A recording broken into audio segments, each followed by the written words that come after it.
જો મિત્રો, મારા પપ્પાએ આજે મગની દાળ, ચણાની દાળ, એવી અમુક અડદની દાળ, એવી 4-5 જાતની દાળ ભેગી કરીને એ મસ્ત દાળ બનાવી છે.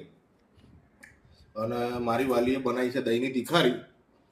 પણ મેં ખરેખર બૈરા આવી દાળ ના બનાવી, મારા બાપાએ બનાવી છે. થેન્ક યુ સો મચ પપ્પા. આજે જબરજસ્ત આમ સબ્જી બબ્જી એવી જબરજસ્ત બને છે તમારી, મજા આવી જાય. આ બૈરા શું બનાવતા હતા આજકાલ લાવો.